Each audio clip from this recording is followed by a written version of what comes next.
అందరికీ నమస్కారం. సోనియా గాంధీకి ఆరోగ్య పరిస్థితి విషమం. హుటాహుటిన ఆసుపత్రికి తరలింపు.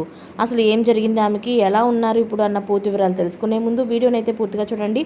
అలాగే సబ్స్క్రైబ్ చేసుకోవడం మర్చిపోకండి. కాంగ్రెస్ పార్లమెంటరీ పార్టీ అధినాయకురాలైన సోనియా గాంధీ ఆసుపత్రిలో ట్రీట్మెంట్ కోసం అయితే అడ్మిట్ అయ్యారు. అయితే మంగళవారం రాత్రి దేశ రాజధానిలోని సర్ గంగారాం ఆసుపత్రిలో వైద్య పరీక్షల కోసం అయితే అడ్మిట్ అయినట్టుగా తెలుస్తుంది. డాక్టర్లు ఆమెను అబ్జర్వేషన్లో ఉంచారు.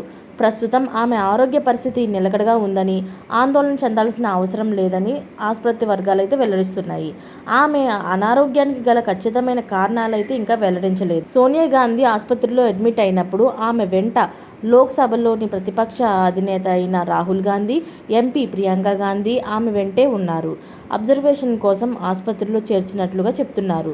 ప్రస్తుతం ఆమె ఆరోగ్య పరిస్థితి నిలకడగా ఉందని, ఆందోళన చెందాల్సిన అవసరం లేదని సమాచారం అయితే అందింది. మనకి ఇప్పటికీ 2 రోజులుగా కొత్త అనారోగ్యంతో బాధపడుతున్నారని, రాత్రి ఆరోగ్యపరంగా అయితే తీవ్ర అసౌకర్యానికి గురి అయినట్లుగా, అదే సమయంలో దగ్గు కూడా ఎక్కువగా వచ్చినట్లుగా తెలుస్తుంది.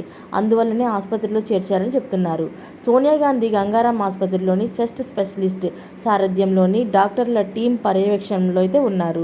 డాక్టర్లు ఆమె ఆరోగ్యాన్ని నిశ్చితంగా పర్యవేక్షిస్తున్నారు.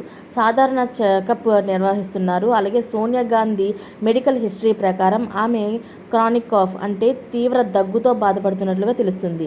ఈ సమస్యతోని ఈ ఏడాది జనవరిలో కూడా ఆమె గంగారాం ఆసుపత్రిలో అడ్మిట్ అయిన విషయం తెలిసిందే.